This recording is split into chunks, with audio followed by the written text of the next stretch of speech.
is the ultimate travel guide from the people who know it best. Weekends with Yankee. From Massachusetts, we head north to Shelburne, Vermont, a small town just outside of Burlington. It's a real jewel of New England, but it's a place I hadn't discovered before.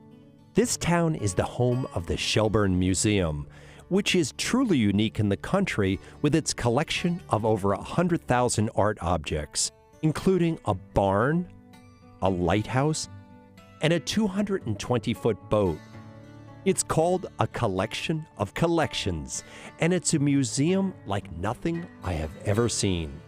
The museum is extremely eclectic. We were founded in 1947 by Electra Havemeyer Webb. The Havemeyer family controlled the sugar monopoly in the United States, and the Webbs were Vanderbilts. So she had tremendous resources and very little boundaries to her collecting. So she bought in a very ecumenical way. She never bought one of anything. If a painting was good to have, then you wanted to have 5 paintings by that artist. Rather than just purchase paintings of boats, she purchased a boat. So she had a very broad vision of 18th and 19th century Americana, which she brought home here to Shelburne Museum. Did people in her time think, wow, she's crazy? Not only did people think she was crazy, her mother thought she was crazy. Her mother, Louisine Havemeyer, and her father were the great collectors of French Impressionism in this country. In the very early years of the 20th century, Electra Webb purchased a cigar store Indian in Stamford, Connecticut, brought it home, showed it to her mother, and her mother said, "Oh, Electra, what have you done?" So she was shocked that her daughter was out purchasing what she called junk Americana, and that turned into this collection of 100,000 objects at Shelburne Museum.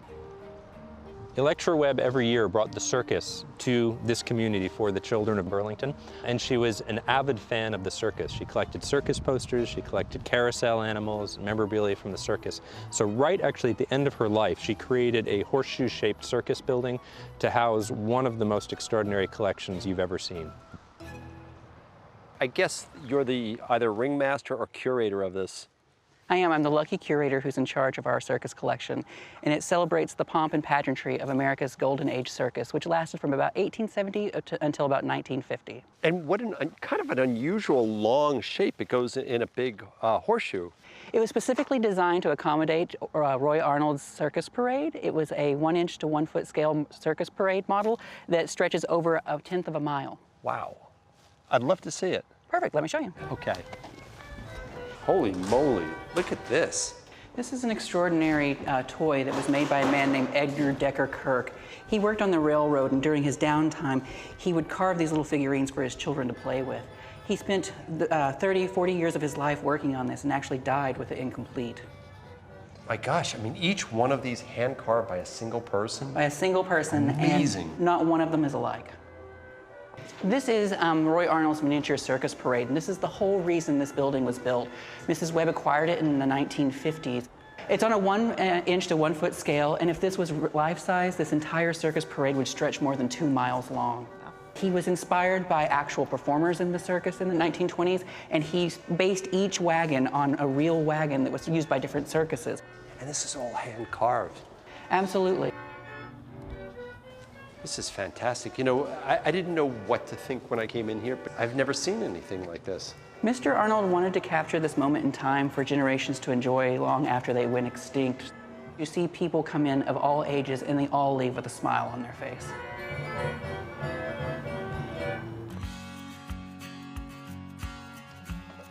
The Ticonderoga, was that on Lake Champlain?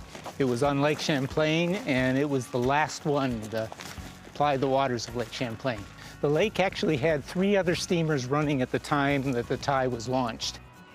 The Ticonderoga was purchased in 1950 by Electra Webb. She actually ran it on the lake for about 5 years. It was launched in 1906 and had an active life as a side wheeler on Lake Champlain. By 1955, it was obvious that it wasn't going to be viable as a ship anymore, so she literally constructed a railroad for 3 miles from Lake Champlain and dragged it overland in the winter of 1955 to bring it here to Shelburne Museum.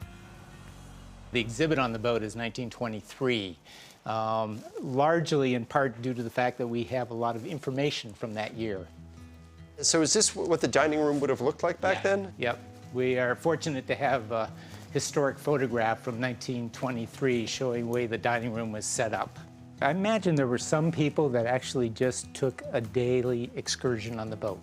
They spent the day on the boat on the lake, but principally the tide just brought folks from one shoreline to another.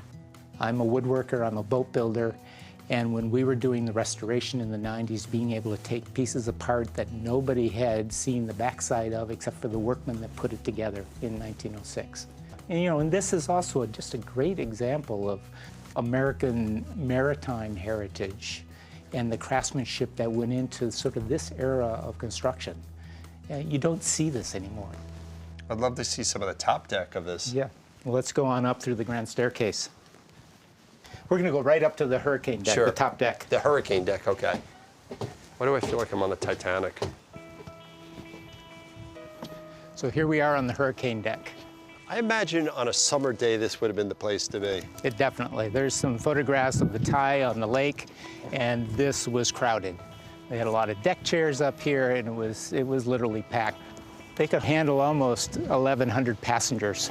With the wind sort of blowing right now, I can really imagine standing on this deck, enjoying the magnificence of Lake Champlain and the fall foliage. And we're just so fortunate to be able to have this vessel still in existence. What you're standing on, what you're walking through, the interior, it's original construction. It hasn't been altered.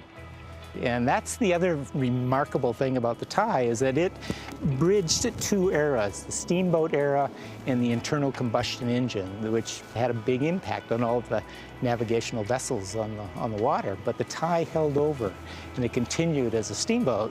It bridged that change, that transition. There were a lot of folks that didn't want to see it go, and that's why we probably have the tie today. thank you so much you're for welcome. This has really been a treat.